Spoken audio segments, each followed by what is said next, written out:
We are today gonna do some Crowfall, and we have a guest with us today. Our guest is Blixtev. Am I pronouncing that correctly?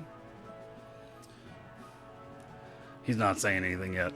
Oh, ooh, very quiet. Here, let me change my. I gotta change some sort of volume level.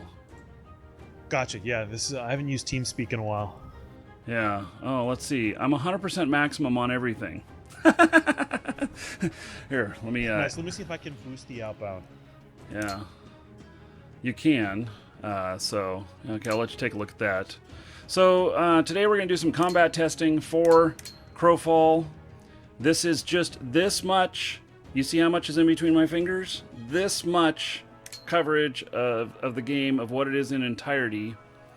So, what we have here is just the combat testing. The game is much bigger, much wider, much more expansive. So don't take it for this as being the end-all, everything that it is, because it's not. And then we have Blixtev here today, who is a dev for Crowfall. Welcome to the Dragon. He's going to hang out with us a little while today, do some Q&A, and you know, basically tell us what's what.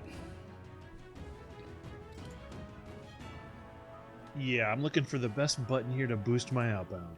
Yeah, here, let me do it for you. And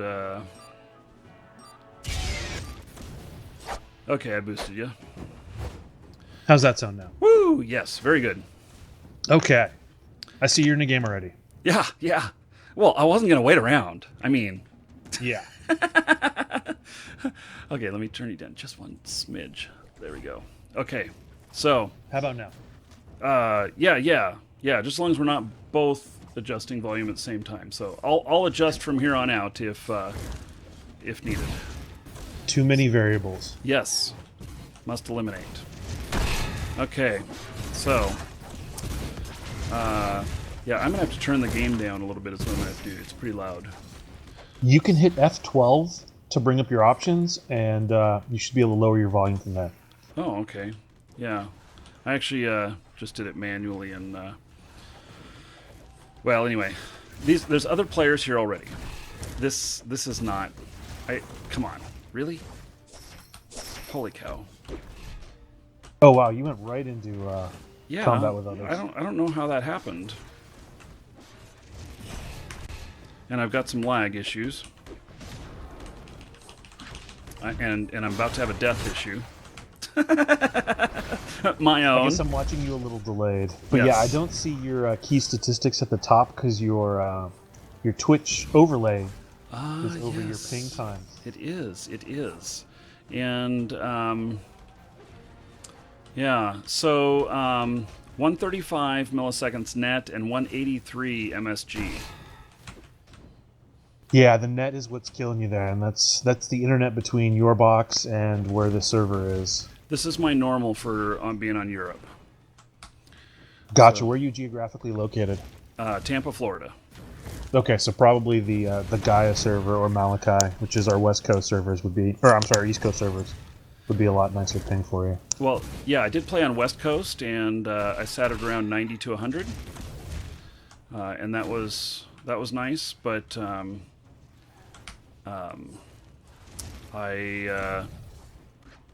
my normal broadcast time is not when those servers are up.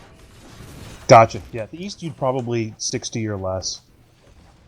That would be nice. That would be nice. That So would definitely be much nicer. we're working on hooking up What the Fast, so that we can just VPN straight over to the good connection. So hopefully we'll have that up for the Siege Perilous test period. Yeah, it's pretty amazing. Some of the streamers I see, they get like 6. Ping? Like they're living in the Amazon server or whatever. What? Dude, Like, holy crap, why do only I 6? suck so bad then? No wonder. That's our absolute Get best killed. case. Yeah. You look like you're doing okay here. Well, I don't know how it is I'm still alive. I mean, it's not... I'm guessing you have a very competent Legionnaire. I have no idea. Yeah, that's the great thing about really awesome Legionnaires is they keep the group up and you really don't know what they're doing. But they're just debuffing away, healing, putting a couple whacks here and there. Mm-hmm. And maybe the NPCs have been helping out your group a little. I wonder if those meteors, do they hurt me? Do I hurt myself with my own meteors? I fired one right You next do to me. not hurt yourself with your own Okay. meteors. So, I'm gonna... okay, first off, for people who are watching this, will you explain what Crowfall is? Sure. That'd be a great place to start. Yeah. So what everyone is looking at here is an arena match mode that we put together just for our early testing phases. We didn't want to just kind of spin like a circle up, drop people in it, and have them bang on each other for a while. We created a game of it because we're getting great data out of our combat for it, as well as our servers, our netcode. It's been a great way to test what we want to do. The end product is a full-blown MMO that is campaign-based. Worlds will destroy themselves. One of the things that one of the founders, Todd Coleman, discovered working on Shadowbane was that the servers would stagnate after a period of time. The most fun time was the initial portion of the world, those first couple of weeks where people were going around claiming territory, claiming everything, building up, and then the world's just kind of stagnated. So the goal with Crowfall was to kind of overcome that design challenge and periodically destroy the worlds, reset them, and start anew. The challenge there is everybody loves their persistent stuff. Right. Right? I mean, you love having your characters and whatever widgets that you've earned throughout the course of gameplay. So with Crowfall, your characters will stay the same. However, the worlds will reset after a period of time. We're thinking on the month scale before the worlds blow up. Which will give everybody time to kind of rip all the resources out of that world, build something interesting, and either win or lose. And winners get to take more stuff out of the map to help them fight in the next map, as well as bring back to their own personal eternal kingdom, which is their home space. And so with this persistence, so your character development continues to progress, even though your conquest targets or goals are achieved and then start over from time to time. Would that be an accurate way to describe it? Yes, I mean, since your audience is mainly Eve players and you played a lot of Eve, that is how the skill system, your skills progress passively over time, and you just drop into different campaigns. And as time goes by, your character does get more powerful. And are we looking at that we're going to have giant guilds that all work together here for common goals, or is it going to be that you just focus on yourself and then you drop in wherever feels good? I'm going to say it depends on what type of player you are. One of the other differentiations we are making is we're making different bands of the universe, which will have different campaigns. Since we are essentially rebooting the campaign every few months, we can change the rules. So what we've done is we've created these bands, and these bands have these kind of meta rules, which is inventory loot exists here when you kill somebody. No inventory loot exists here when you kill somebody. So we can kind of create these overall bands, and then within those bands we have very specific campaigns rules. Okay. Just for us to, I mean, you would normally experience that in playing an MMO over time if you only had one set of rules. So one of the cool things for us is we can tweak a lot of things in between the matches. And for example, something like, hey, there is no metal on this world. Which we're all fighting in leather and cloth? Right, which is going to completely change which classes people use the most, right? All of a sudden you're like, wow, there's no metal. We have no metal weapons. We have no metal armors. That sounds like fun, actually. Right, so it's like an MMO that the rules are changing frequently, but everybody would freak out in a normal MMO, right? If all of a sudden you logged in one day and all of your metal gear was gone. Mm-hmm. But in Crowfall, that's just kind of one of the examples. Or this is a low magic world. Magic doesn't work as well here. Right, and so so I may have, let's use the metal example. I may have some really fabulous armor that I love using and stuff. But when I'm in a campaign that doesn't have metal, then my stuff basically just stays in storage, waiting for use later. When you enter that campaign, we have basically, just think of it as a giant inventory, and we call that the embargo, which is your import and export. Okay. So you are only allowed to bring in specific things to every campaign. If we were to set up a rule like that, when you entered that campaign, you wouldn't be allowed to use those items. Okay. So another great example is, let's say that this campaign is, we've declared it centaurs only. So the characters that would only be eligible to play in that campaign would be centaurs. Boring. Yeah, but yes. But that's just a great example. Yeah. Or if we said humans only, right? Mm-hmm. Then it would be kind of a subset of the classes. Right. But you would define that in your the embargo, what you are bringing into that campaign. Okay. Well, that sounds interesting. And so, and then, what is the for my experience, or for my trouble of going through one of the campaigns? What is my reward? Is this a way of earning income, or a way of earning loot, or experience? Well, remember, the experience is going to happen whether or not you're playing or winning. Winners and losers will see no difference in their rate of training. And is this because it's the Eve style? Yes. So right. So we select what we're training, and then skill training completed every few days. Yep. Excellent. Yeah, if you saw our last video, the video we put up with the systems chat, I basically showed how we do XP curves and how that relates to the passive training over time. Mm-hmm. Okay. So very similar to what you're used to, and the numbers may not be as large as you're used to, as in the amount of time to gain something. And we kind of wanted to optimize a little bit and make it feel like you're constantly gaining something. Mm-hmm. I can remember waiting months for a ship skill to finish. Oh, I've got one right now that's 59 days that I'm working on, and that's with implants. God. But it's high-end stuff. I mean, that's why I have multiple characters.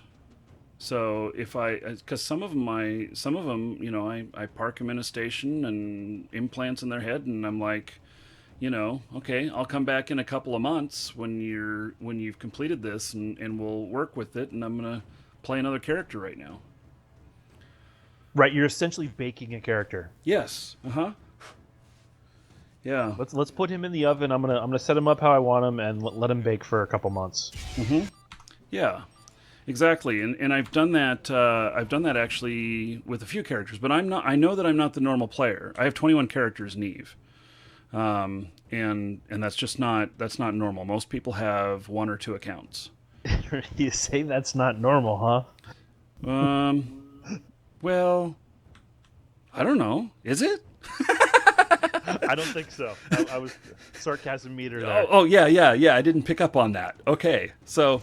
Yeah, I figure that most people, the majority of people, 75% of people will have just one account, and it's only the hardcore people that would have more than one.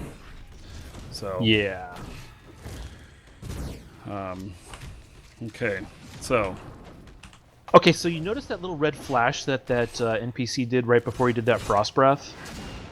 No. Okay, I'd have to look again. Watching through those. Okay. So. Those little red flashes are our way of saying, here comes the pain. Oh, okay. Get ready for the pain. So don't stand in front of them when they do that. like that Legionnaire just did. Okay.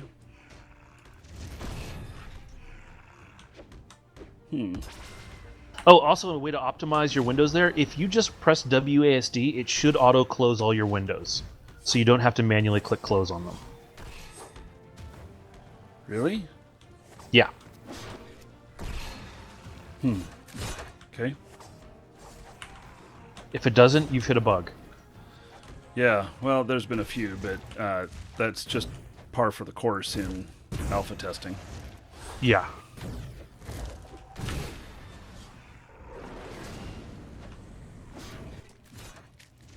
Oh, come on, finish off that one dude in the back.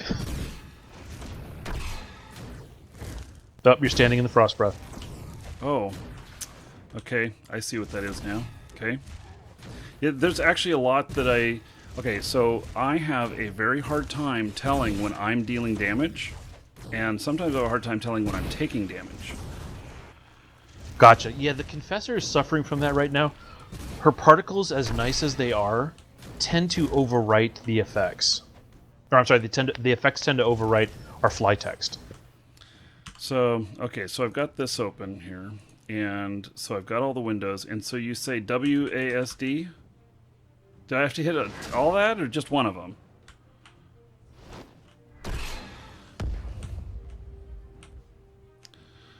And that's whenever I've got... I know you can't see what I'm seeing right when I ask it. Yeah, I'm a little delayed. But it looks like it all closed there when you move forward. It did. Now, that is not always the case. But something I'll have to play with a little bit. And I know that I suffer a lot from latency issues. You know, crap like accidentally standing in the fire. And stuff like that. We're hoping with the new client-based controller that we've been working on for the last couple months that the finesse that you have when you move your character, you won't have those problems anymore. Because the client will lead the server. Right now, that's not happening that way. Which is why it feels more like you're steering a truck rather than maneuvering finely on a tightrope. Yeah, most definitely.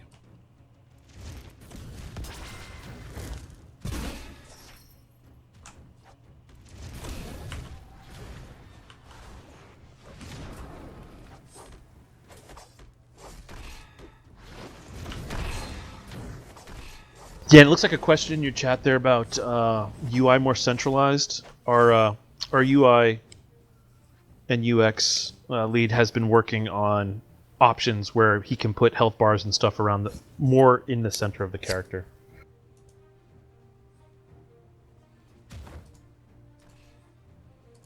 I also would love multi-monitor support. Yeah, a lot of the stuff we're using... Ooh, you got a legendary. Right now is what Unity is giving us out of the box.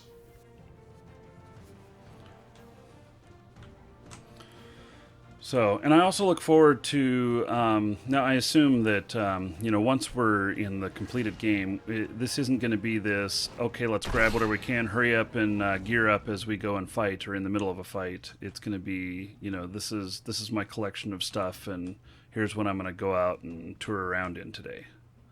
Yeah, as I indicated earlier, this is just our test map. In the first version of the Hunger Dome, all of the equipment came from treasure chests that were in these buildings that you're looking around now. Oh, yes. Since we built our NPC code, we migrated them from because now we know that the treasure chests work. Well, now we need to test how NPCs work. So we put the loot on the NPCs to encourage people playing to kill them and start testing that logic out. Mm-hmm. So the next step, of course, will be once we have crafting online, maybe they drop components or we have spawners in the world at that point where you can gather the resources and then craft the stuff. So it's all the incremental steps that we add in here as systems come online.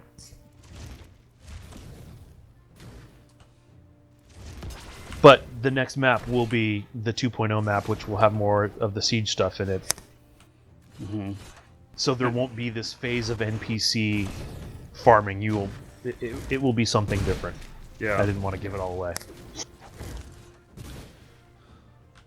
I like the kind of the name Siege Perilous, kind of the homage to back to Ultima Online. Indeed. For those that played it. For everyone else, they'll just have to deal with the King Arthur legend. Let's see here. Oh, you hit the ground there. Yeah. Oh, yeah. Well, because I didn't mean to hit that button. Gotcha. Yeah, I have a hard time. I'm a very much check and peck type of person, and so if I'm trying to hit things while paying attention to the, to what's going on the screen, then I'm kind of grasping it, hoping that I hit the right key. So, damn it, they're gonna kill me.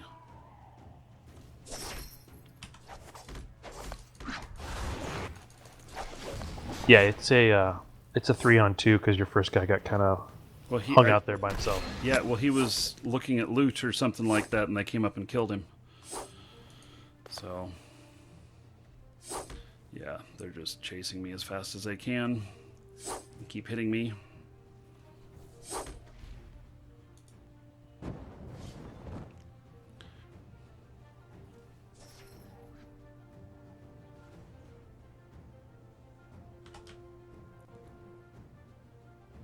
They kind of have quit chasing me.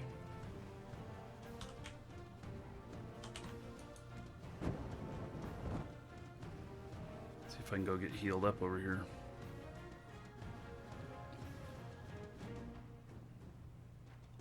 So, there's collision on characters. We can't walk through each other. Correct.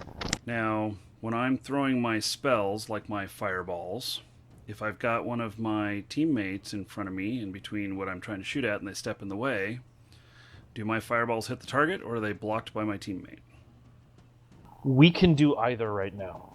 We can either say pass through friendlies, which is a little weird that a giant meteor goes through your friendly guy's head, or we can say explode on hitting anything, and then typically how we deliver the damage is we would deploy a sphere where that thing hit, which is exactly how the meteor is operating right now, and it creates a 4-meter sphere that does damage to everything inside. So every enemy that it touches. What I felt like I've been experiencing is I keep getting blocked by my friendlies, and I'm not hitting my targets.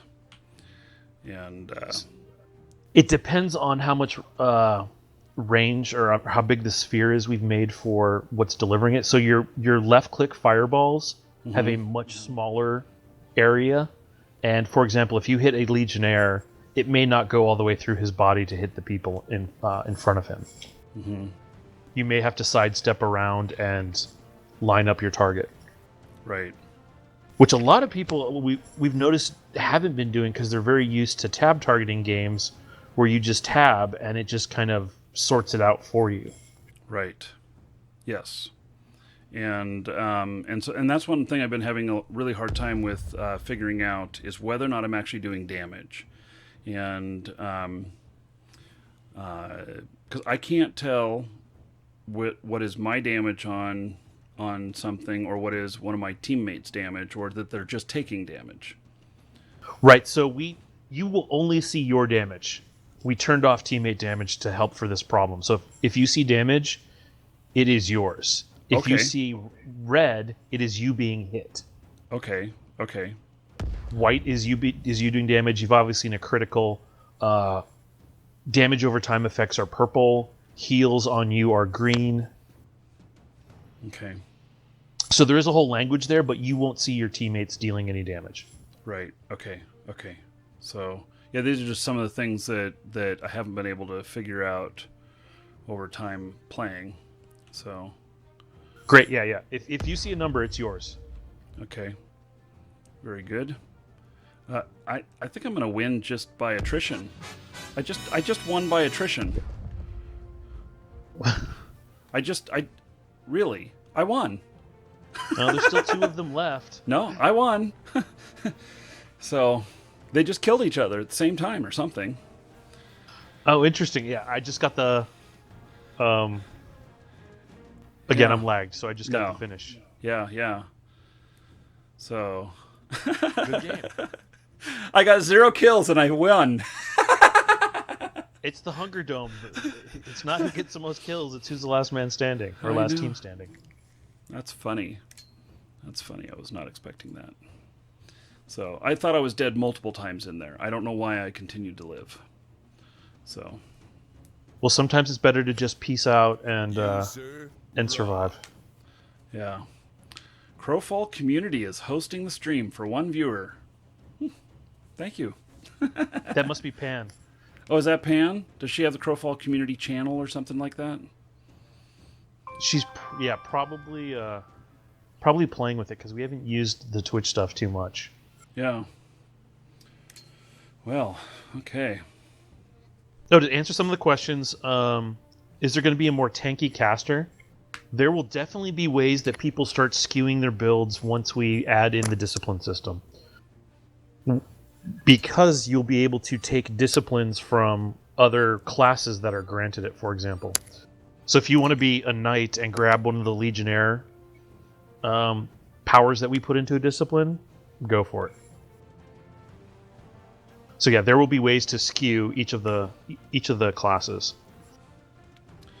Now, so items in the game, are they all going to be player created, or I mean, and I'm talking end, when the game's fully released?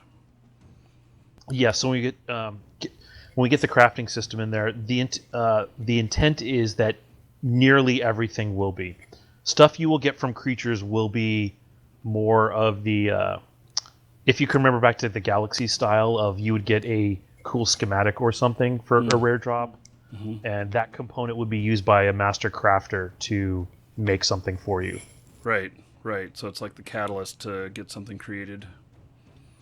Yeah, it is the player economy, right? I mean, you're so familiar with EVE, and it's just you just don't go buy a ship from the NPCs. They usually give you a schematic unless something has changed. Nope. It's the best you can do is buy a blueprint, and then it still needs to be researched and stuff if you want any efficiency on it. So. No, your group with Arcade. He's one of our better knights, from what I understand. Oh well, maybe he'll carry me. Yeah, unfortunately, you're missing a Legionnaire. I know. That would be a really great group.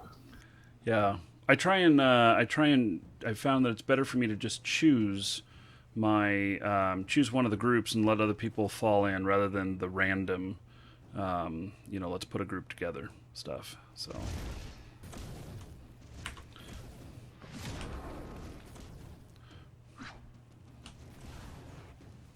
Yeah. So back to character advancement and customization. So you'll train skills just like you're familiar with in EVE, and that will be kind of your long-term progression. Your characters will have discipline runestones that you can add in there that will give you a chunk of recipes, skill max increases, or powers. So the skill max increases may be a little unfamiliar to the EVE guys, because EVE deals on a rank system of 1 to 5 in a rank. And then what they would do is create a new skill if they wanted to have a child skill off of that. What we're saying is our skills go from 0 to 100, but you can push past 100 if you have a discipline runestone that lets you go over the cap. Okay. So if you take, let's just use Blade Master since we always use that one for example. That may boost your one-handed sword skill over 100 to 120 that you can train it up to. So people will be able to start customizing how high their skills can go via disciplines. And, go ahead, ask a question. What is there a skill cap, or is it forever skilling, like EVE? Well, I mean, each skill right now, like I said, it has a hard cap of 100, and then you can push over that if you get the appropriate disciplines. But will I mean, in EVE, you never achieve maximum skills. Right. It's 26 years of skills. Right. Something like that. Yes. I would love to have that kind of amount of time to train. And so will someone be able to reach max level in everything with their character in the game? Like as I'm planning right now, like 10 to 12 years, based on what we currently have. Oh, so you have okay. See, so as time goes by, and there will be more. Just because Eve didn't start out with 26 years of oh skills no, absolutely available. not. Yeah. I can tell you that for myself, one of the things that attracts me to Eve is the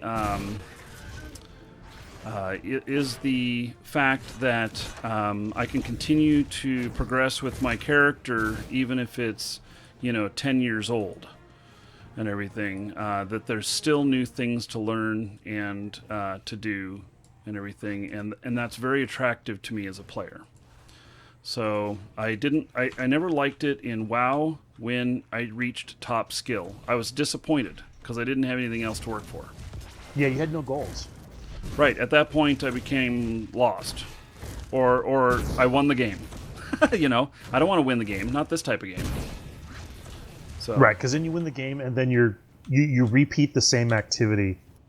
Yeah. Essentially. Mm-hmm.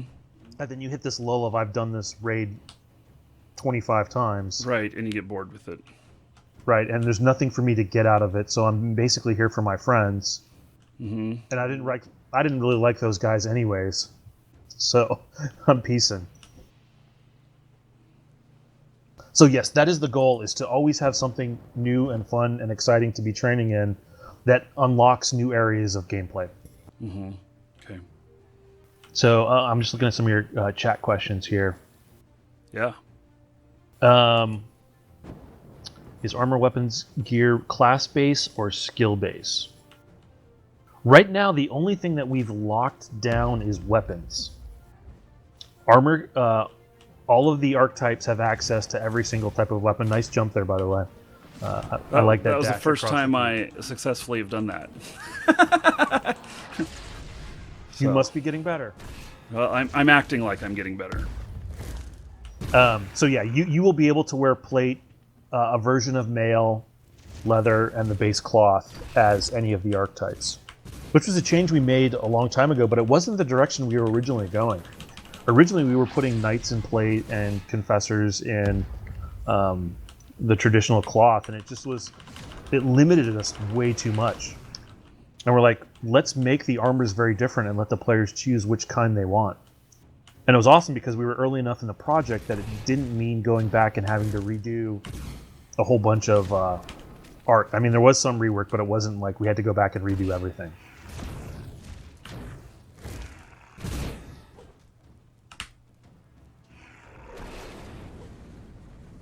So can my mage use knight armor? Is she skilled in heavy armor? Is heavy armor over property of knight? So again, I think I just answered that.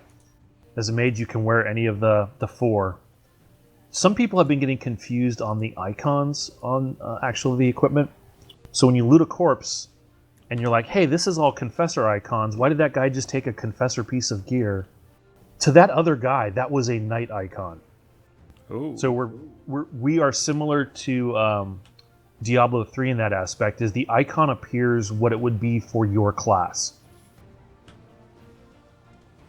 Okay, I was wondering about that because it seemed that no matter which character type I played, I always got good number of choices for that character on the loot that was coming out. Yeah, because it was just dropping a plate breastplate, and everybody can use the plate breastplate. The only thing that you can't use is, if you're a knight, you can't use a confessor book because that's their weapon. Yeah. I think the fire tornadoes, I have not found the effectiveness of them. They're great if there's a little mob of people. In one-on-one, I wouldn't use them.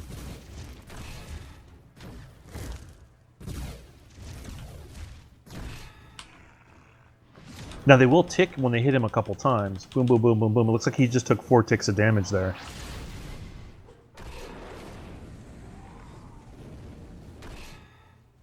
Yes, and I'm getting damaged a bunch at the same time. Yeah, you may want to try doing your 1-1 combo on him, because that will stun him instantly.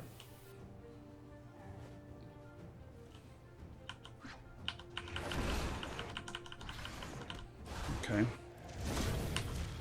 To answer the question in chat on decided on the retail price of Crowfall, I'm not sure.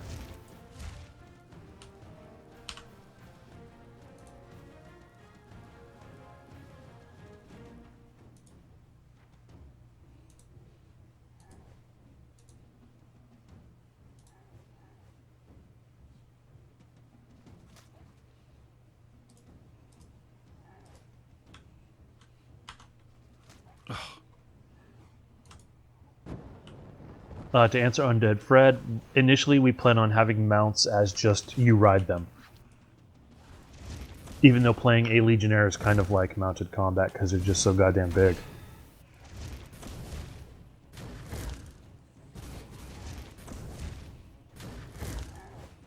Cavaster 12 asks, is there a benefit for a caster to use cloth or a knight to wear plate, or would you just be better off wearing plate on all classes?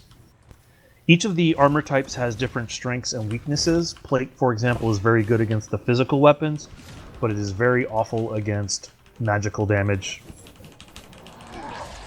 and bleeds.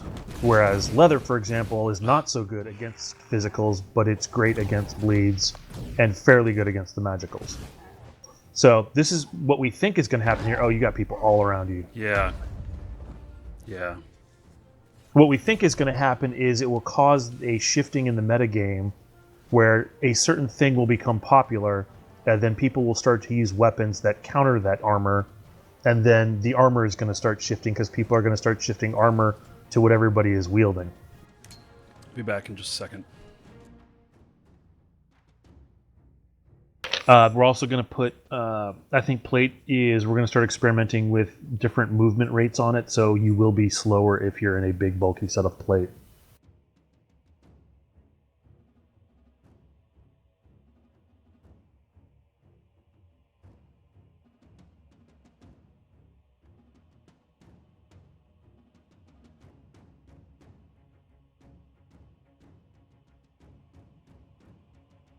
Okay, I'm back. Welcome back. And happy birthday. I didn't say happy birthday before. Oh, well, thank you, thank you. Yeah, my birthday's never been a big deal to me. It's like a week ago I realized, I guess my birthday's coming up. So. Will the years start to seem faster, from what I've read? Yeah, Older you get. yeah, I guess so.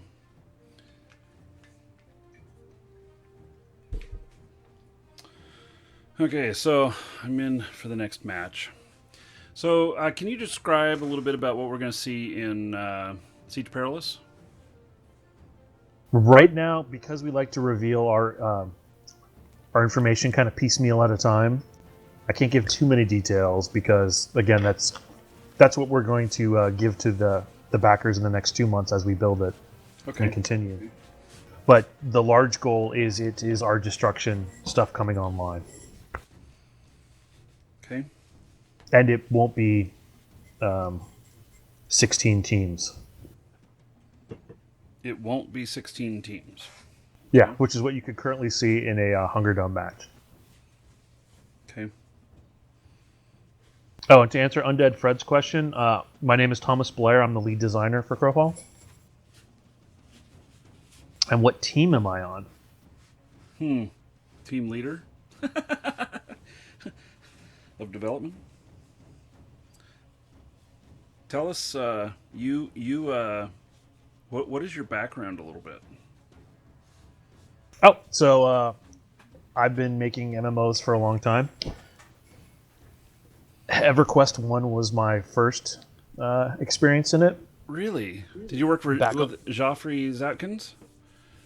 They were the team before us. I came in Planes of Power. Okay. They had already departed for Vanguard. Okay. Was the project they'd gone to work with or work on. But Planes of Power was my first expansion as a designer, and I did Legacy of Ikesha, so a couple expansions on EverQuest, and then I went over to the Star Wars Galaxies team. and that's where I met all those folks.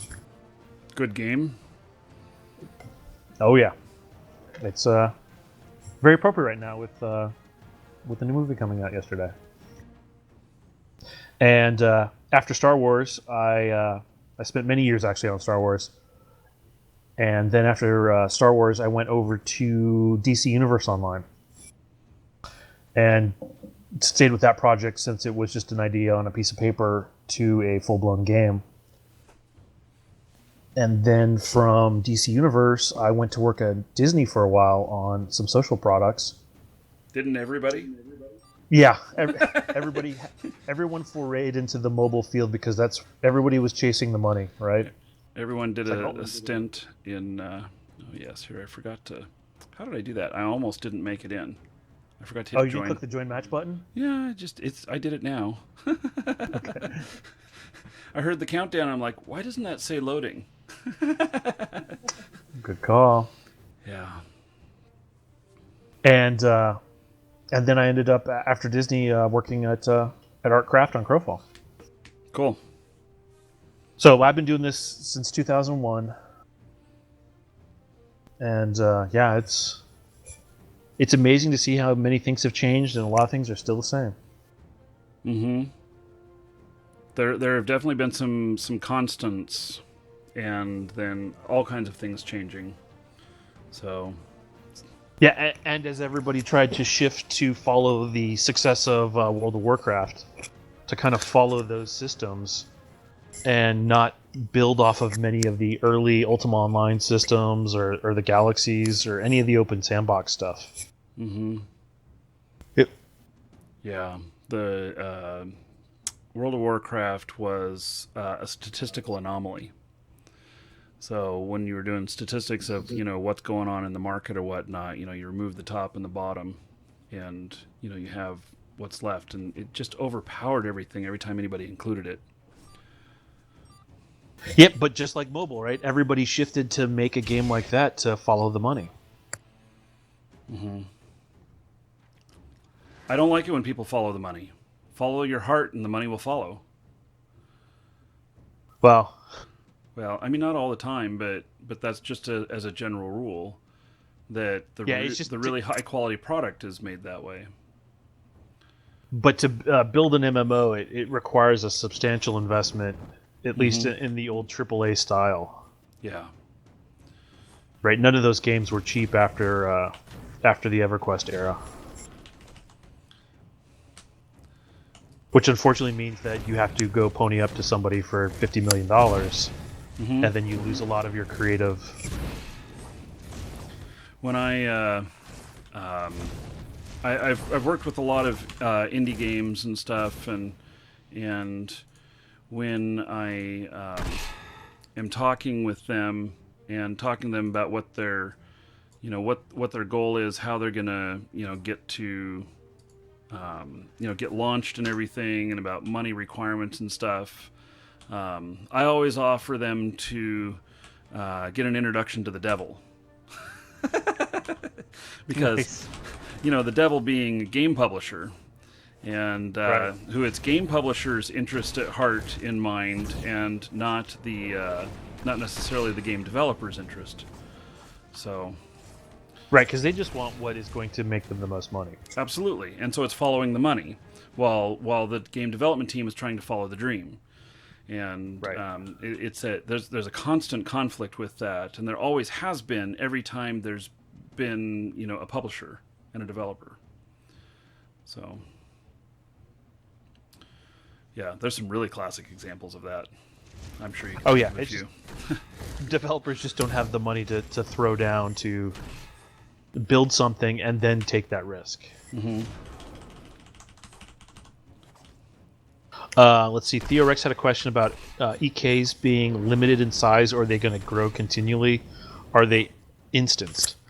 Yes, everyone's kingdom is instanced, and they are. We have a fixed size for our initial design on these things because we just have to kind of scope it. We don't want to let you have a space that you can run on forever. That's where we're starting with. We'll see if that works out when we start building them. But the goal is if you really have no interest in that kind of gameplay, you can go be a vassal of your friends and just use the services available at their Eternal Kingdom. It's nice that you're putting gear back on this stuff. Most people don't do that. Well, I've had a little bit of a quandary about that. And one of the things is I haven't known whether or not, say, if I loot something and then put it back, it should really only be available for my team, instead of someone else to come along from another team and pick up. But that's just my thought. And so I feel like, well, maybe I should pick up everything and just hoard it. To keep the other guys from getting it, but maybe they're not checking bodies along the way. I don't know. Yeah, I haven't seen a behavior of people like cherry picking bodies that have already been that they didn't kill. They just kind of run on by them. Mm-hmm. Yeah, I know I do, but I keep thinking about that. Should I be putting this back because maybe, somebody else is going to come along and use it against me. Yeah, most of the teams I've seen playing on TeamSpeak, they just use the corpse as a way to kind of divvy up the loot so everybody gets geared equally as quick. Yeah. Because it's silly to have one person hoarding everything and everyone else being naked. Mm-hmm.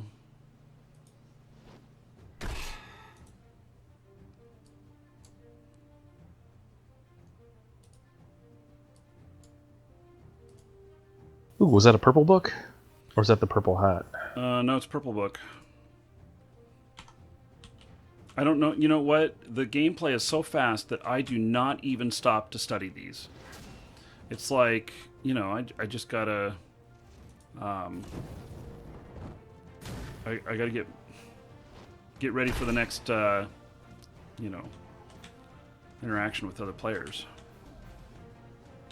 Speaking of which, there's a group of players. Yes. Where's your third person? I don't know.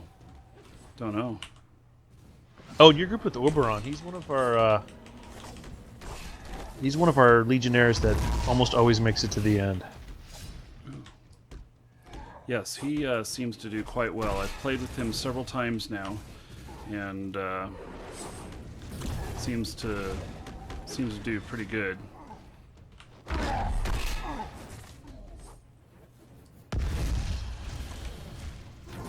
Wow, that champion was just sitting in those tornadoes.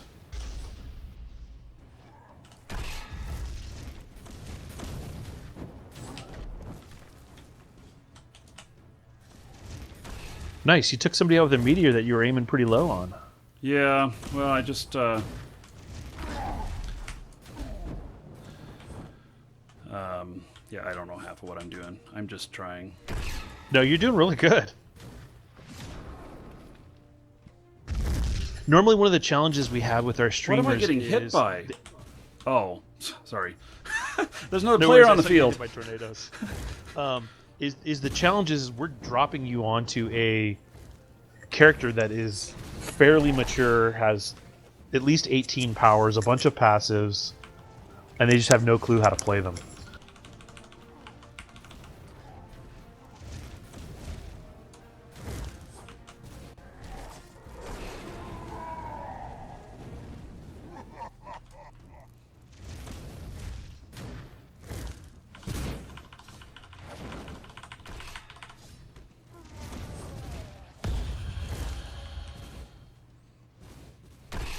Yeah, I am. I'm definitely getting better at this as I've been doing it more, despite my horrific lag. So, and that's why I end up playing the Confessor a lot, just because I'm able to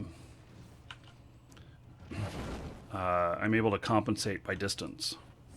Right. So, Yeah, it'd be a lot more challenging if you were trying to chase somebody as a melee. yes, yeah.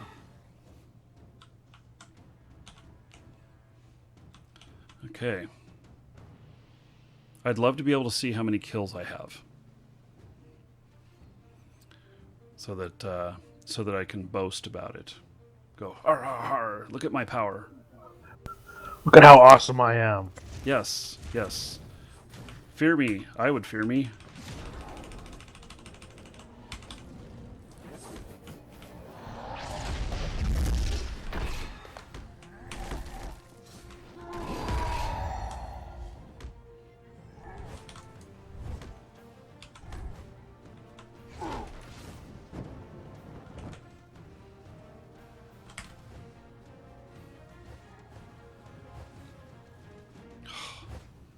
Give me. Oh my.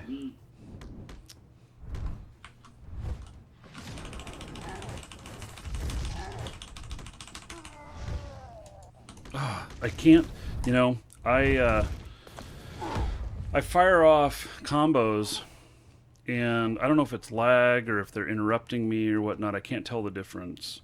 But like tried to hit 2 and then E there, and you hear me tapping on E. That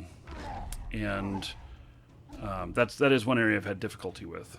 I got 3 kills. That's the first time I've gotten 3 kills in a match. Oh, pretty good. Too bad I didn't win.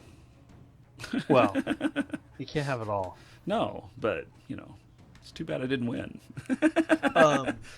So here's a question: is when you notice you can't cast, is that E ability, for example, on cooldown?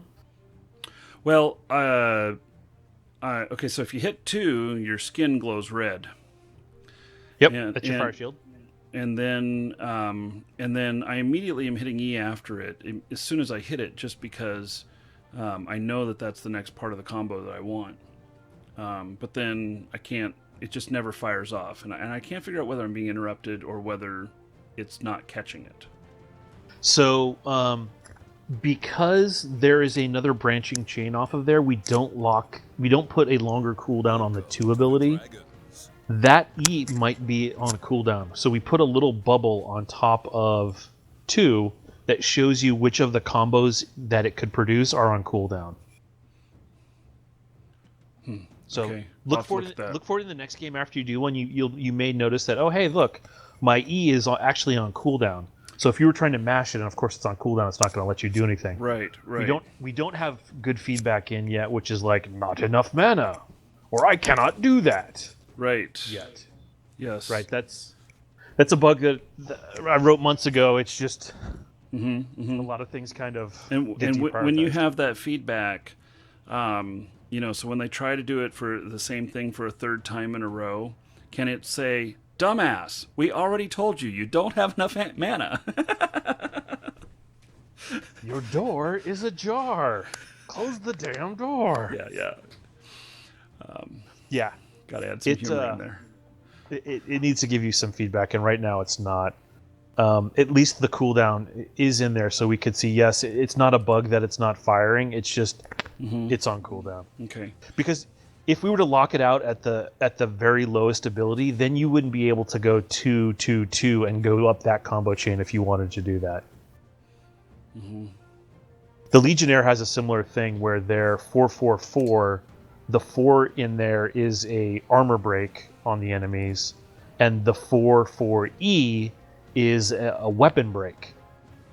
So ideally, they go through the 4 chain 4-4-4, and then they instantly go through 4-4-E to debuff the weapon as well as the armor.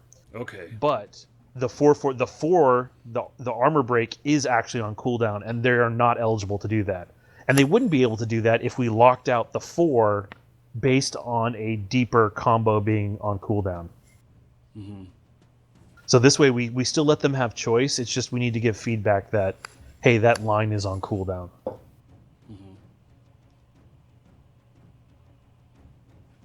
Okay. It's just a lot of this is just me trying to figure out what's going on and learning too and stuff. So. No, and it's clear to see that you've gotten better since the first time I've seen you. Oh, I know I've gotten better, but yeah, it's just through brute force going my way through it. I guess I haven't really read the forums or read any guides or anything. I just keep doing until I get shit to work. That's how you learn a skill. Yeah. So, and that's always just been my play style. I'm not much for researching something and then going and trying it. I'm like, well, this looks interesting. I'll read the first paragraph on what it is, and then I go try it without reading the rest of the chapter on it. Gotcha. Only go back to the chapter if I can't figure it out. So I'm really famous for doing that, but not necessarily in a good way.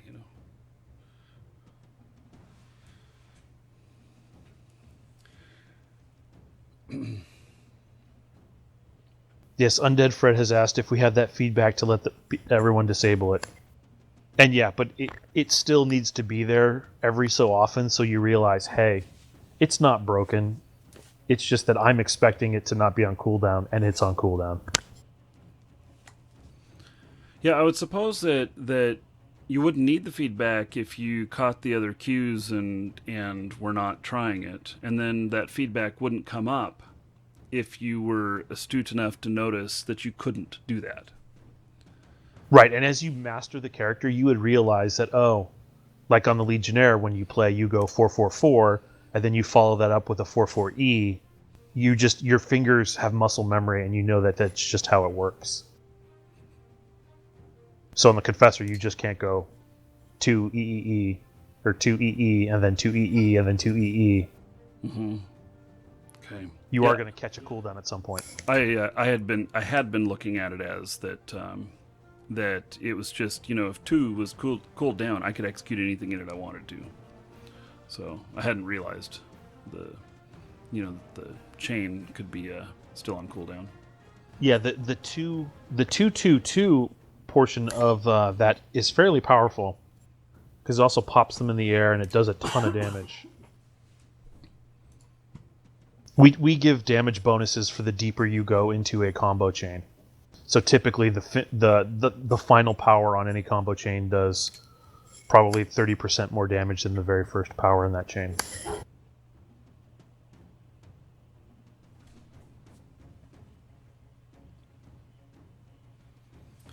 What's the timeline on the game? When can the people who want to pay the littlest amount of money to get into the game actually get into the game? Well, if they want to test in the beta, I mean, that will be sometime next year, obviously. Mm-hmm. Probably towards the latter half of the year. That comes from beta accesses will be granted based on they can sign up on our website. Delzer, this is Blixtev, developer from Crowfall. That's how he's able to speak like he knows what he's talking about. Just a little bit. I just have some idea. Yeah. Oh, you got a team of 4 this time. Right. Yeah. Could be good. It's funny, I see Oberon in like every test. He loves to play that Legionnaire. Yes, he does, and he plays it a lot. It's just like I play the Confessor a lot, but that's just because of the lag issue.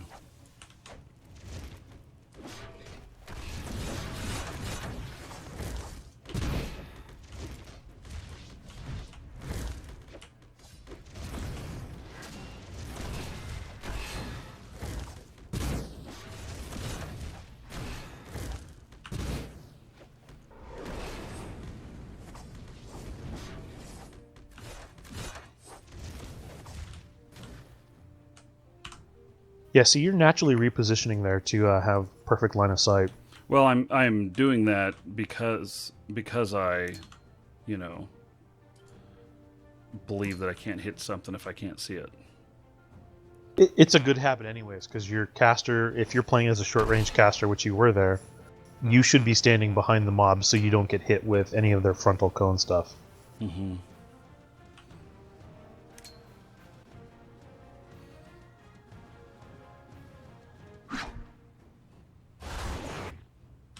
Dalzer, thanks for resubscribing, buddy. 3 months. It's 30 gold to all in your honor.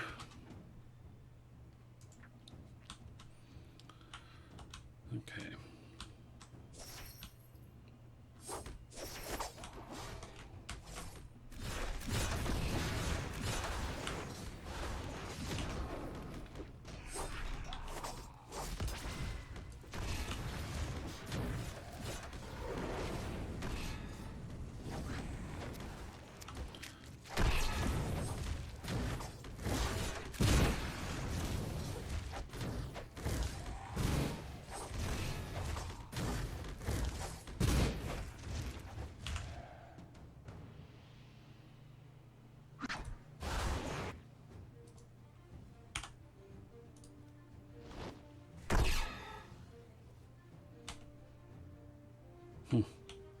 Interesting. Hit A, having all those menus open. Hit A, and then I was instantly able to move again. Where they've been doing this really weird, thing of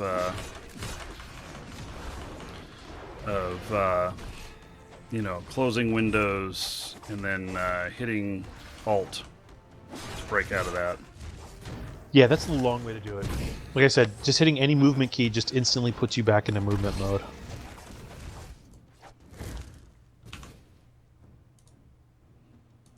The downside to closing them is you can end up in that state where you've closed them all and not realize that you need to press Alt. And then you're like, I can't move! Mm-hmm. We've seen that happen before. Yeah. It'll be nice when that all just becomes more intuitive. Yeah, we're definitely going to try experimenting with some of the UI so it's very clear. I mean, right now, if you were to press Alt, you would notice that you get this big message at the top of your screen that says, in yellow, it says something about cursor. Yeah. So, I experienced some pretty major frustration with that when I first started playing, because I kept getting stuck and then taking damage and dying and everything, and I couldn't figure out how the hell to get out of it. And so, and I just bring that up because I see that as, while I do things differently than a lot of other people, but at the same time, there's a lot of other people that are just doing the exact same thing as me and being frustrated just like me, so. Yeah, and what's great about having these early tests is we were able to see that, right? People who eventually play Crowfall in the end won't have to deal with problems like that because we nailed them in early testing. It's like, oh, well, that was just kind of silly and really sucked. Let's optimize that now. Yeah, and that's why I wasn't like, oh, this game is crap, I'm quitting. Right. I realize this is play testing.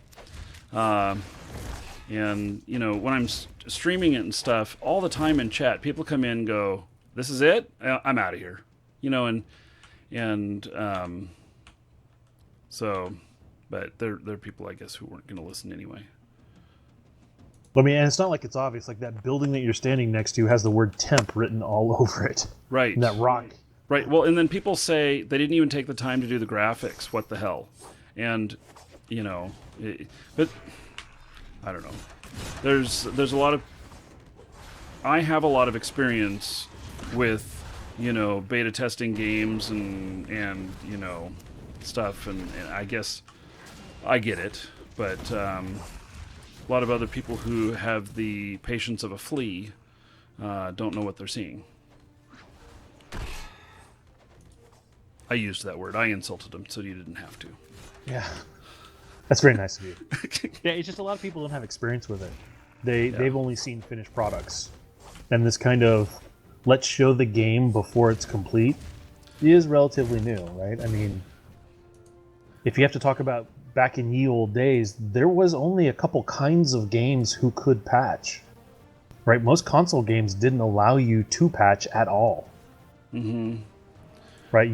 That was just a bug of the program, and you just kind of dealt with it or that specific game. Mm-hmm. And then years later, patching came online. The MMOs always had it, but you weren't allowed to patch down big things, right? I remember people freaking out because it was like a 6 meg patch. Like, oh my god, we have to patch down 6 megs to the client. Yeah, well, we were all on dial-up back then. Yeah.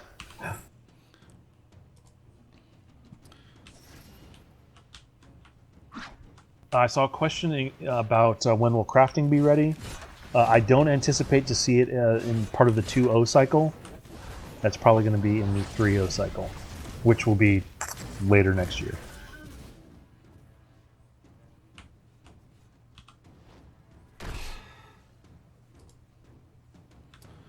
Okay, well, I got some pretty good gear here.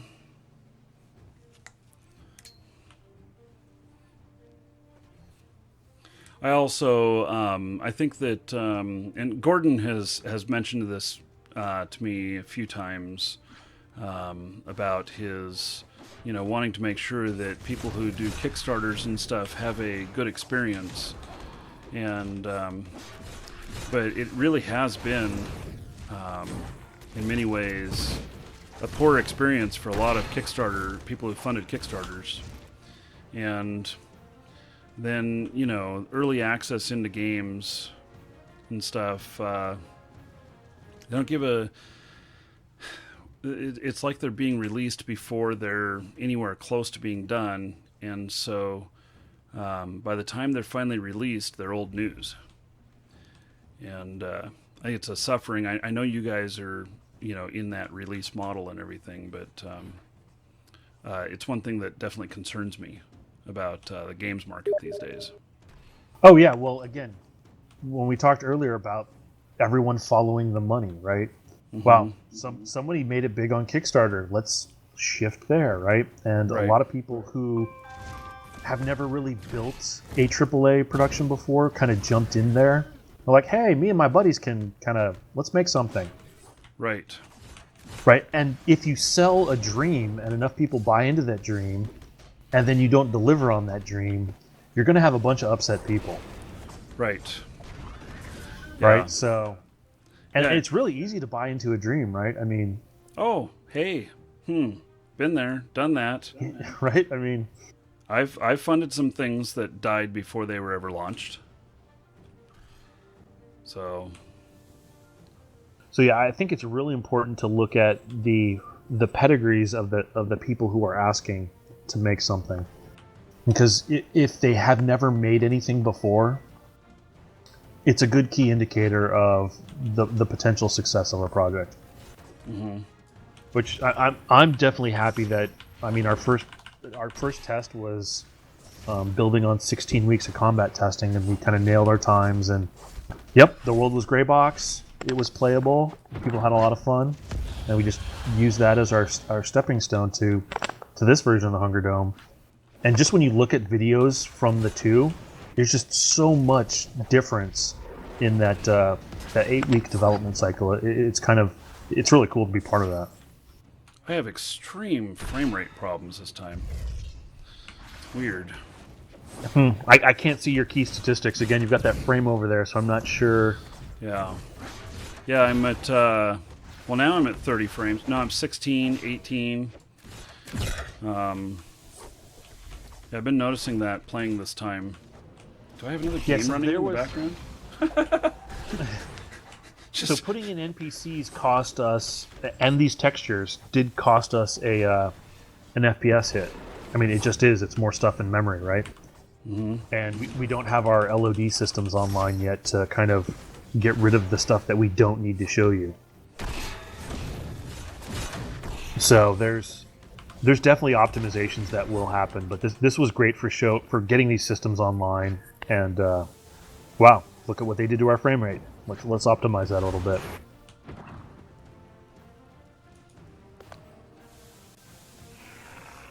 But again, a lot of these problems are stuff that you would see internally when you're building like a AAA game, but you wouldn't have to deal with them until that last year. Whoa, I didn't even know that I had low health. Wow, last I knew I had full health, and then I just was dead. Oh, I haven't seen you die yet. You're still running around being pushed around by Uhura.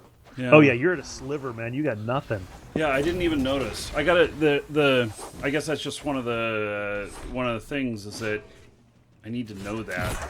But maybe it's just because of my low frame rate or whatever that I just didn't notice. I definitely saw your screen glowing red around the outside. Yeah, maybe I was just too hyper focused. You should put one of those heart rate monitors down there. A heart rate monitor.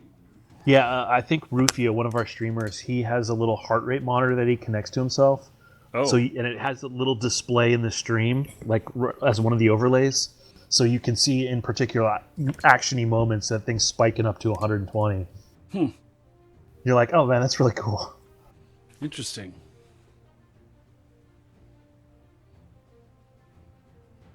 Yeah, never thought about doing that, but I've done some pretty crazy things. So. Yep. So looking at the questions. And that's an interesting outlook from Feral Loki, is if you can't get an investor to invest in you, why are you going to Kickstarter? Well, a lot of times the Kickstarter provides the impetus for those investors to show up, because now you've proven that there is a market that wants this. So if you're trying to make a niche product and you go to a publisher, for example, they're going to say, no way, games like that don't make ideas. Go make a WoW clone. Right? So Kickstarter is a way to say, hey, look, there is a big portion of the marketplace that wants a game like this. Help us make it real. Mm-hmm. Mm-hmm. Yeah, a lot of the time I think that that Kickstarter is a great place to launch something. If nobody wants it, you don't make any money. You don't get your pledges. But then people have figured out, well, if I make my goal small enough, I can get funded no matter what and be called successful. Right, but when you go out to the publishers and the investors at that point, you show, hey, look, we have 10,000 people who are willing to buy in at this stage of the dream. And knowing that most people aren't willing to do that, you can extrapolate some number of people you think the end product will make. Mm-hmm. So it's a great way to actually do a kind of a pre-marketing test on the idea of your game. Yeah.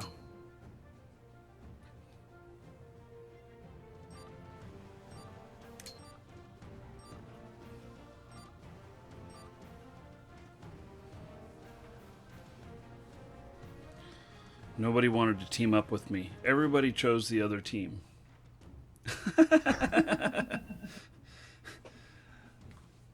That's okay.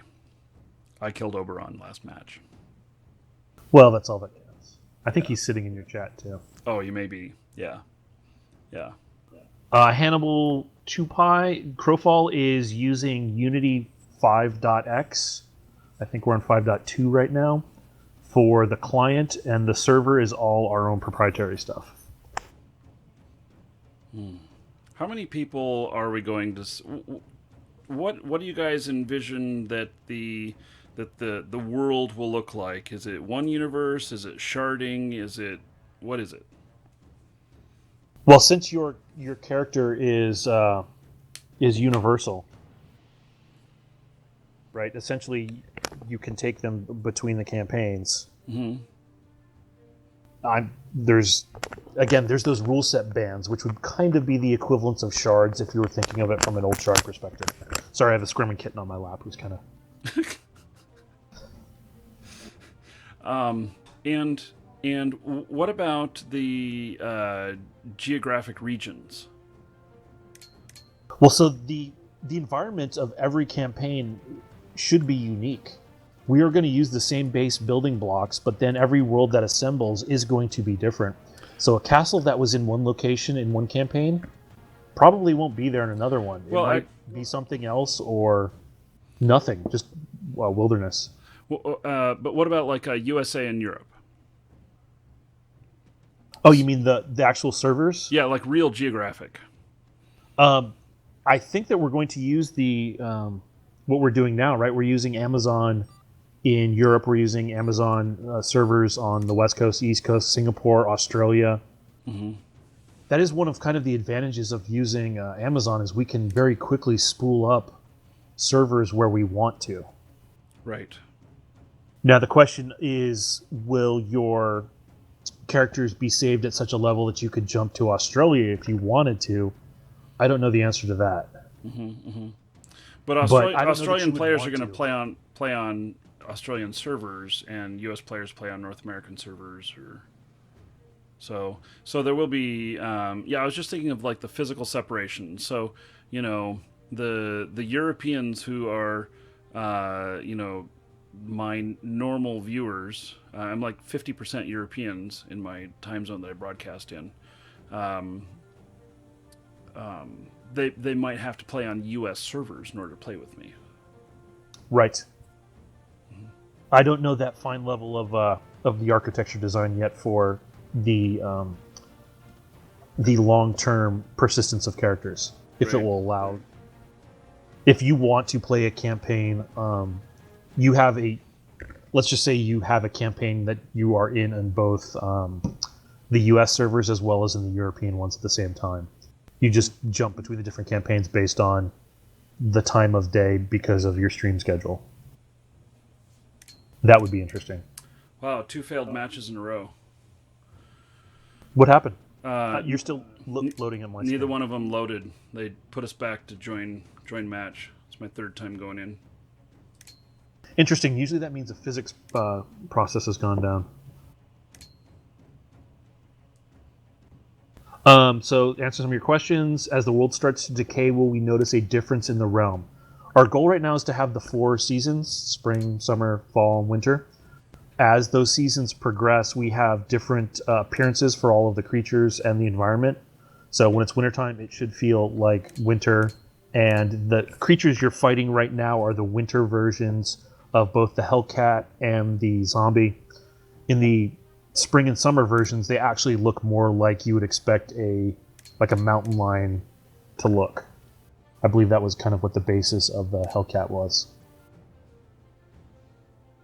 What are your current plan on time intervals for campaign instances? Crayel asks.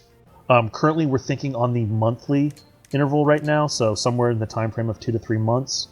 Once we start beta testing the campaigns, we will see if that number is too short, or if it's too long, or maybe it's just right.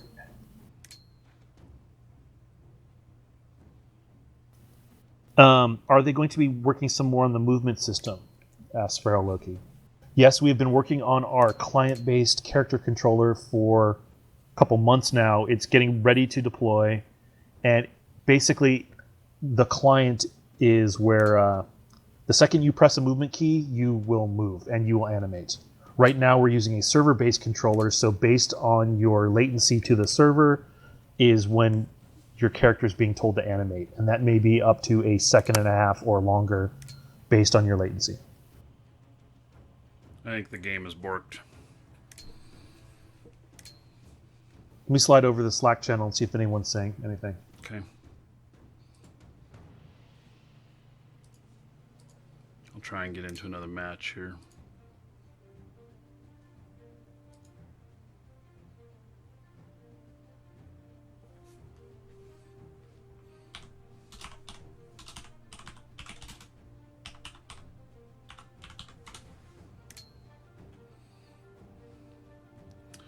Hey, so looks like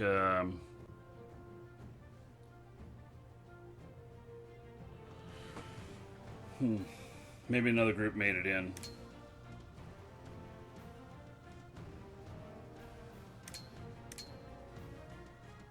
I got a second. Well, I got a bunch of players in now. Okay, so maybe there's we'll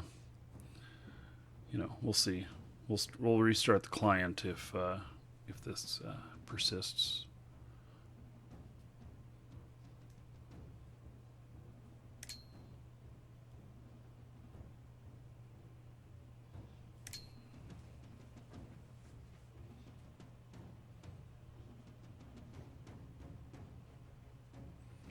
Well, this is all part of alpha, so this is just the kind of stuff that happens.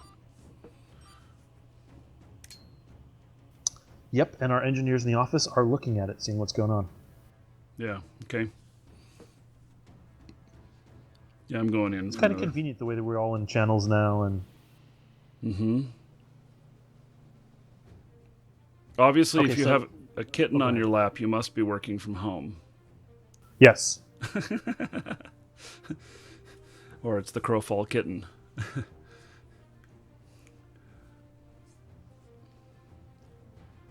Yeah, I've been working virtual for the past 5 years now, so working from home. So, Man Hernandez has a question about how the trade market will be. So our goal is to kind of set up more of the old school vendor style marketplaces that people can create on their Eternal Kingdoms, and you can kind of jump between the Eternal Kingdoms if that person has set them to public, and you can create your own little kind of plazas. If you played any of the older games, you'll remember that's what a lot of the UO players and the Star Wars Galaxies players did, is you would set up several vendors and you put them in stalls and you decorate your vendors and they would do cooler things, and you could sell kits of items, you could sell individual items. It was basically like going to a shop. It was just because they weren't all linked to a universal marketplace, they could actually have. It was cool to find a vendor that had a lot of rare stuff on them, or you found a deal. The kind of the downfall of auction houses, as we've seen over the last couple of years, means that it's a race to the bottom on price, and price is the only interesting thing because you can just magically go to this interface and get an item from anywhere in the game space.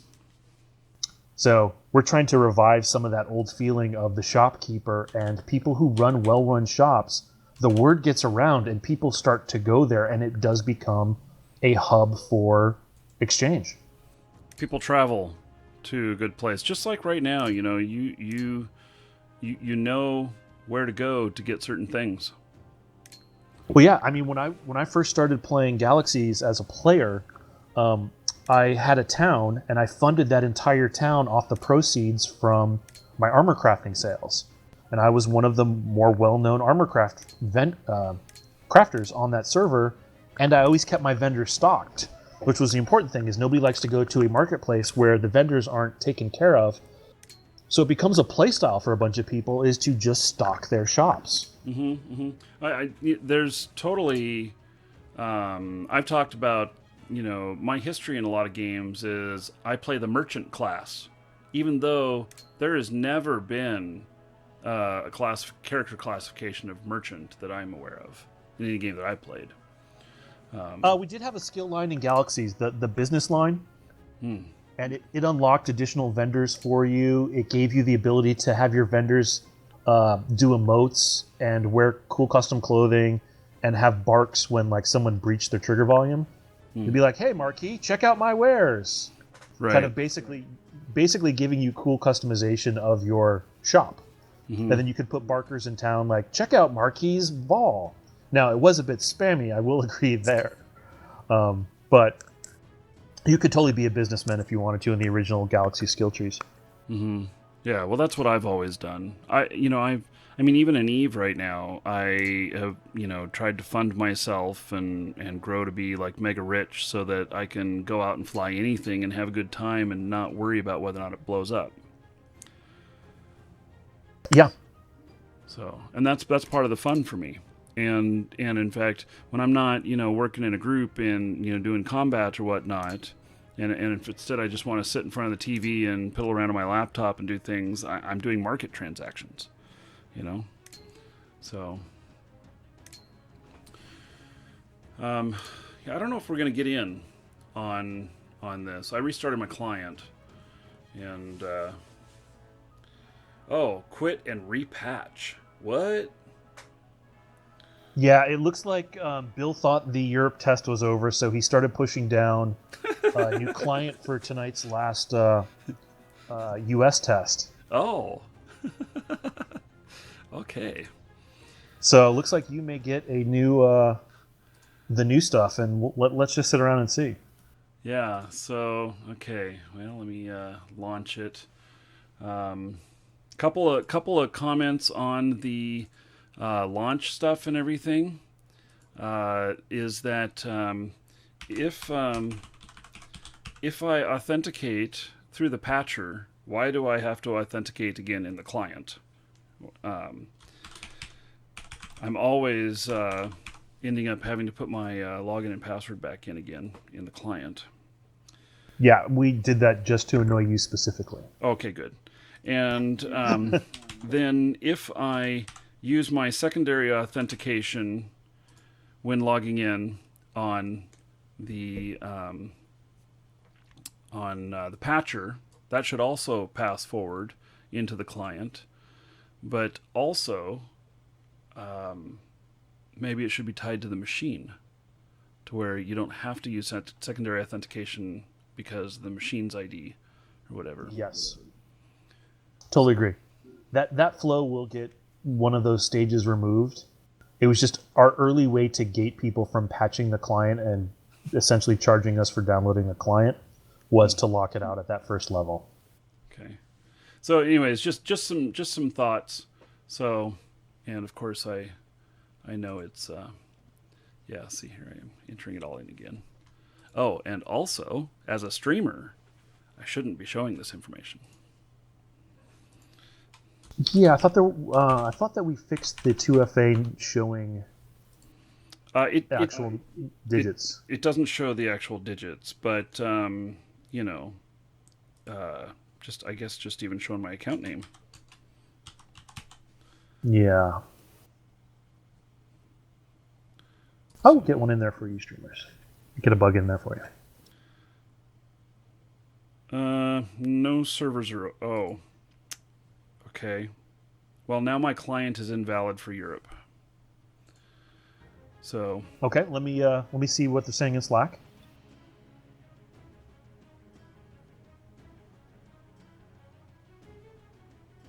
Yeah, and everybody's watching. This is pre-alpha, so it's not like this is broken and there's complaints that, oh my god, this shit ain't working. This is part of being involved in pre-alpha. People paid to go through this. So, yeah. So we might be at the end of our Crowfall experience for the day. We shall see. So we'll let him check on that. Godfather and Northlanders, thank you for following. Welcome. So I'm certainly looking forward to the merchant stuff in this. I'll kill it in there. I'll become Fritch in game. Then that way, I mean, just like in Eve, then I can fly. I can play bling characters. And if I die and lose my stuff, well, I die and lose my stuff. So, yeah, as time progresses, the pre-alpha's in right now, and then the alpha and beta will make it in.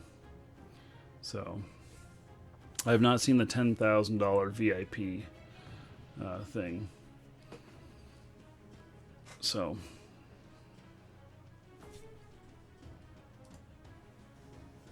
yes, we are saving some data and then gonna restart that server. It looks like with the new, with some new goodies for the final playtest. Oh, we'll be the first to show whatever it is here, huh? Let's hope it comes up. Yeah. No, it's all good. I was telling telling everybody while you were away that people paid extra to be able to go through this. Yeah. For the privilege.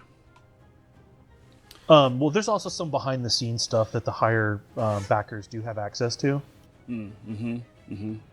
Like I think the Emerald tier and above, the $2,500 range, they get like the bat phone to the development team. Oh. Okay. That's cool. Yeah, we do that monthly Q&A that Todd and I do, where we get to sit in front of the cameras and talk the questions that those people have specifically asked. That's good.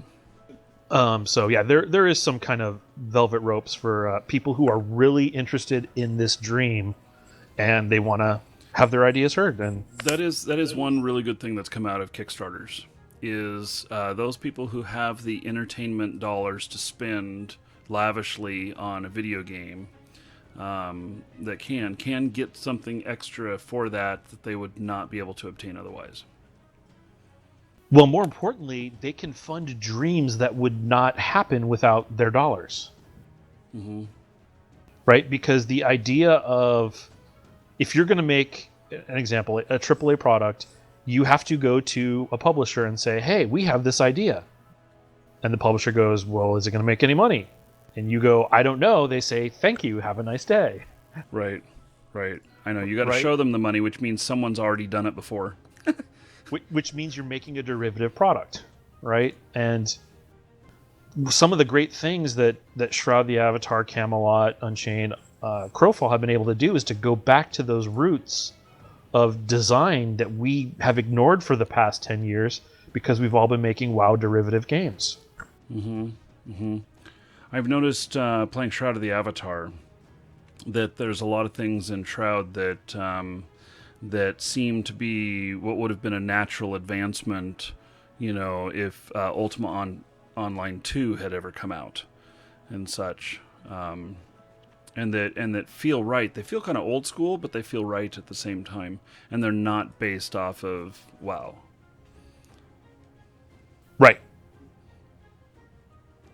I think it would have been interesting to have seen a UO2. Well, I played both versions of it way back in the day, before each one was canceled, and Gotcha. Let's see, it was Ultima X Odyssey, which was the second of them. That one was really interesting, including 360-degree view on your character, and so you could actually like set up monitors all around you, and so that you could look behind you and see what was chasing you while you were playing the game. So, just some fun stuff. Interesting. I hear the Malachi, Virginia server will be coming up here in a second. Oh, really? Well, if Virginia's coming up, I'll be happy to play there, because that's probably where I will have the absolute best ping. So, and I haven't emailed Gordon on this yet, but I was going to broach the subject with him if about having some dedicated times where a U.S. East server would be up in the next, the Siege Perilous set, so that we could try and fill that up with the show and everything, and have those scheduled ahead. So, oh yeah, that would be great. Yeah. So The matches for that one will probably be much longer than a Hunger Dome, so there will probably be less of them per night. Mm-hmm. So it is going to be very specific windows, also, so we can ensure the audiences we need, because sieges require, as you can imagine, more people. Right. Well, we'll have to figure out how to make that happen. So. But that's a logistics problems for future us in 2 months. Mm-hmm. Okay, so even though it says cannot ping on Malachi, I see that there's 4 players there, at least on your screen. Could you just select it and then try and see if it'll let you in? Yeah. Oh, except my server was rejected because my token expired. Let's see here.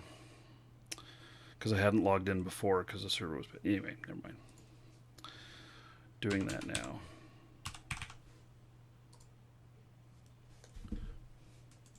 Hello and welcome to the Hunger Okay, Dome. my first time on this Hunger Dome server. is a single elimination I know team-based that because PvP Todd match. is speaking to me. Once you start a match, you can...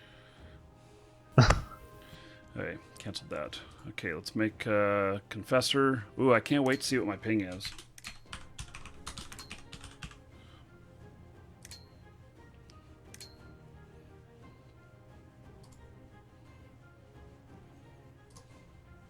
I am ready. Yes.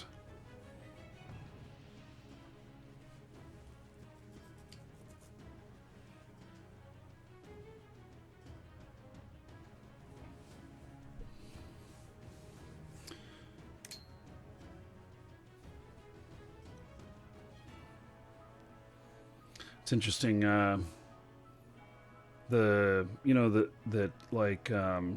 There's 2 high concentration areas for streamers and YouTubers geographically in the U.S., and it's like Florida, in Orlando, Tampa area, and then like in L.A. And all of us here who work on Twitch, we're all dependent on a single switch that lives in Miami. And that single switch, we all have to go through it no matter which Twitch server we connect to. If we're on Verizon, which is half of the state. Gotcha. And yeah, so I was just thinking about that and about my low ping times or whatnot. And, so how can I get routed around so that I can get better ping times and stuff? That always amused me when playing EverQuest back in the day, because I lived in San Diego. All of the servers were in San Diego, but it still routed us to LA on the internet to hit something right over. Like I could have probably driven my car to the studio where the servers were. Right. Yeah. Yeah. It's because the way the connections are set up. So, yeah. I don't know. It was just something I was thinking about because I want to have a better ping. Ooh, 40, 50 milliseconds. 40.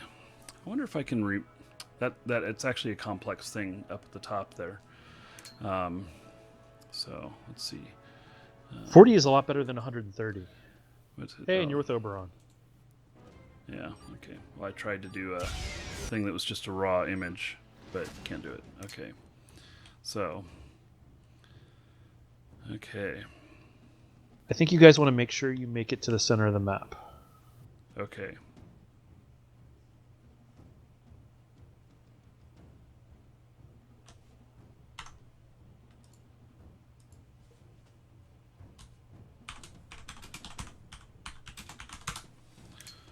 Okay.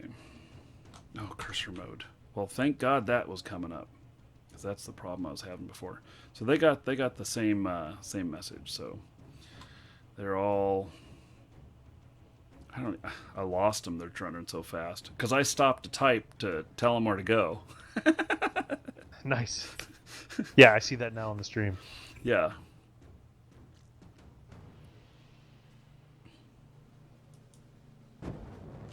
Yeah, I have no clue how far ahead of me they are. Oh, there, I think I see one of them.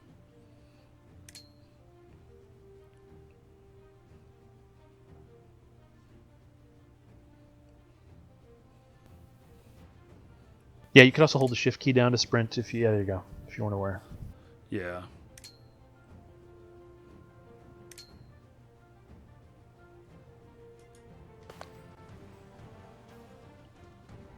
Hey, does the castle look a little different now?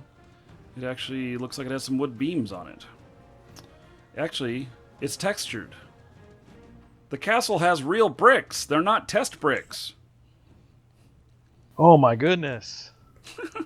How did that happen? Okay. Well then.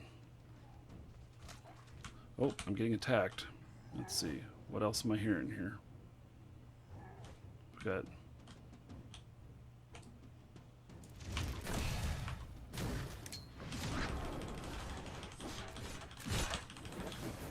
It's funny when you get used to it being gray for so long and then you see it with textures. Mm-hmm. For us, that's just part of the development process, but for people who haven't been exposed to it, it probably feels completely different.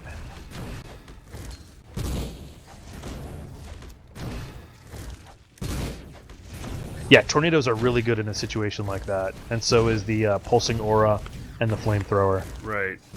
Yeah, the pulsing aura I found to be very valuable. In fact, before we put a cooldown on Condemnation, that was the Wombo combo, which was use your one key to stun them, aura, and then flamethrower on their face, and it just melted people.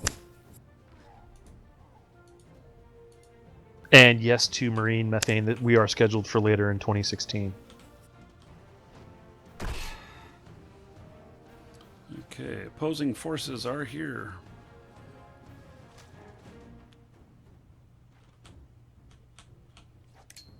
Oh, you didn't make it up top to the treasure room. Looks totally nice now.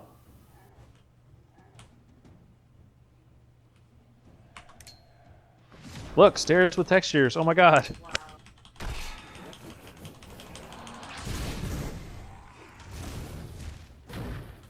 Oh shit, I am way dying. Get me out of here. Oh, you stood in the frost breaths. Yes, definitely did something there. I like how your group just kind of booked by you to go in and get the loot and left you to fight the things. Well, and they're in there with an enemy. And they didn't seem to be fighting each other. They were just all going for loot.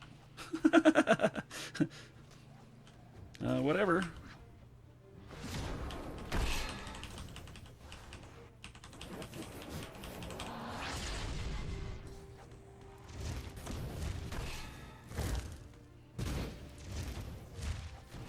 To answer Undead Fred's question, a lot of that has to do with just making an action combat game. Every animation needs to be unique because you need to be able to see it and be able to react to it. So if you see a Confessor spinning back to the left with her arms doing that little hand movement, you know tornadoes are coming next. So you get out of the way. If you see the champion rise up, you know his next move is going to be a blind. So you get out of the way or you stun him. Another great one is the champion leaping into the air. You know everybody's going to get knocked down in that area. So knights, for example, if they block when they see the champion jump in the air, they're not going to get knocked down because them blocking prevents them from being crowd controlled. So you have to build in these unique tells, is what we call them. Otherwise, it's just you run it and mash buttons. But eventually you start learning the moves by seeing and playing the classes. You know, oh, this is what he's probably going to do next. I should react this way. And sometimes it's just like, I'll just sit there and eat this damage because you know it's minimal, or it's not going to crowd control you, or whatever. But that's a choice you have. And if you only have a couple animations and everything's kind of rotational based, you don't have that same type of gameplay.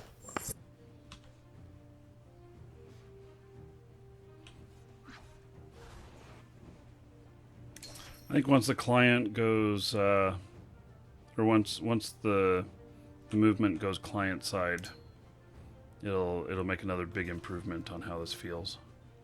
Oh yeah. Yeah, I'm on the client controller. I'm definitely able to get up narrow ramps that are only a foot wide, whereas there's no way I can do that on the server controller. Mm-hmm. It's just you move where you feel like you should be able to move, based on playing games over a decade.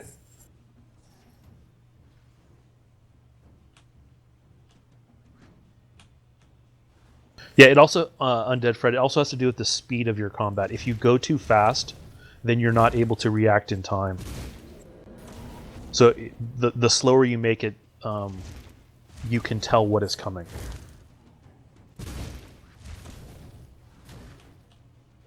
So there's kind of a fine line there. You might be able to hit them with a Meteor Purge. I've seen really good Confessors nail people across the way with a Meteor Purge. Yeah, trying In fact, it. I saw somebody make a kill across that distance with a Meteor Purge before. It was pretty impressive.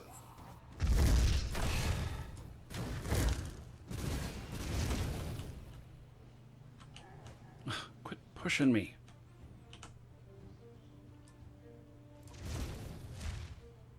Oh! I just saw that Meteor Purge hit the wall. It almost Yeah. hit the knight. I tried.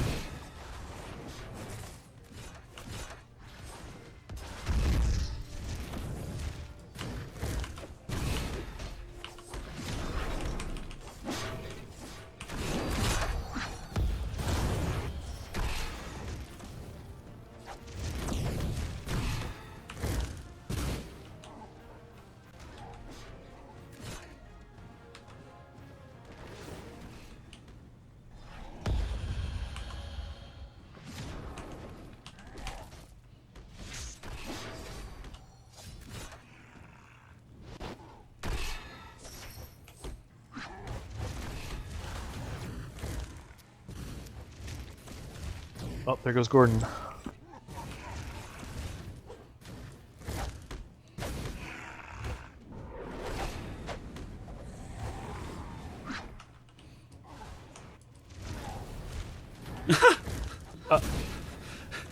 Nothing like jumping into the fire. We do have some cancels right now.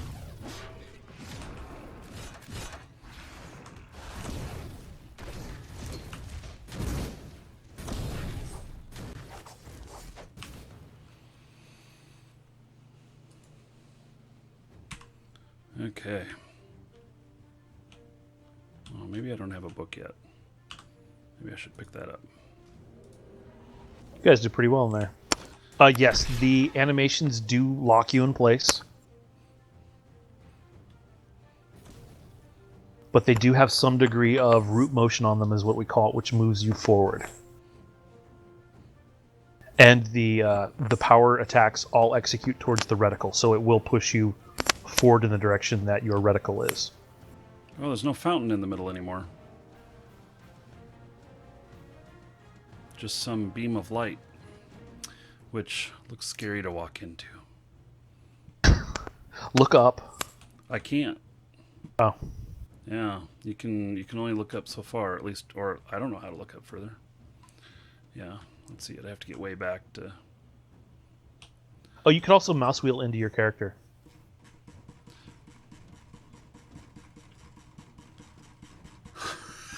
It's taken. Oh my god, it took a lot. Yeah. Well, I still can't see up there all the way.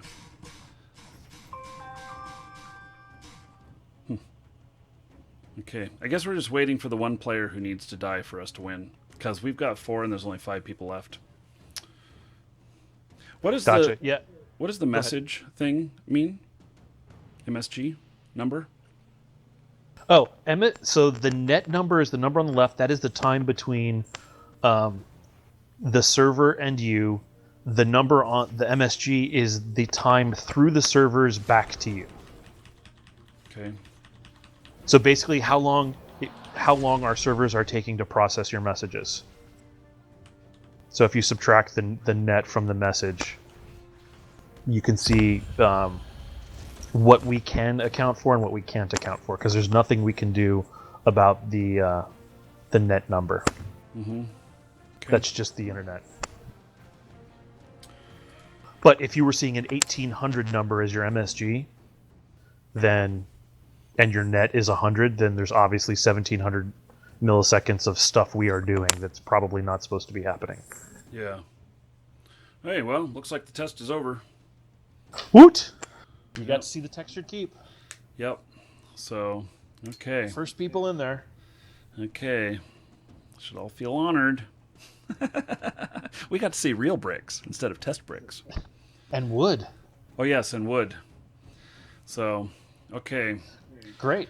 Well, It was awesome to be on your show. Yeah, thank you so much for stopping by and answering questions. I actually learned a hell of a lot just by the few things that you were able to answer, because they were just stuff I was not able to figure out myself. So that was really good. Thank you very much. You are welcome. So, and okay, well, maybe we'll look at doing this again in the Siege Perilous time frame. Yep, and thanks for stopping by in 1.1 and seeing Hunger Dome again. Yep. Okay. Thank you, buddy. Yep, have a good one. Okay, so that's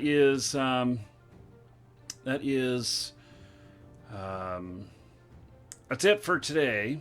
This was a really, I don't know, I had some success today in Crowfall, but the biggest success was actually learning a lot more about the game and everything. So, as I understand it, there will be a few tests that may happen before in February doing Siege Perilous. And so if those happen during a time frame which can fit well with the show, we will definitely have that. And otherwise, it'll be February before we get into Crowfall again. So exclamation point Crowfall in Twitch chat, or it's a link in the description in YouTube. And you can get in on that stuff in February. And I'd love to have you play with me. I would, I'm looking to build some teams so that, have more success and be more effective and, I don't know, have, whatever, a group. So, Olympic Hero, thank you. Thank you, everybody, for all the birthday wishes today. And that is it for today. So, take care, everybody. And we'll see you Monday.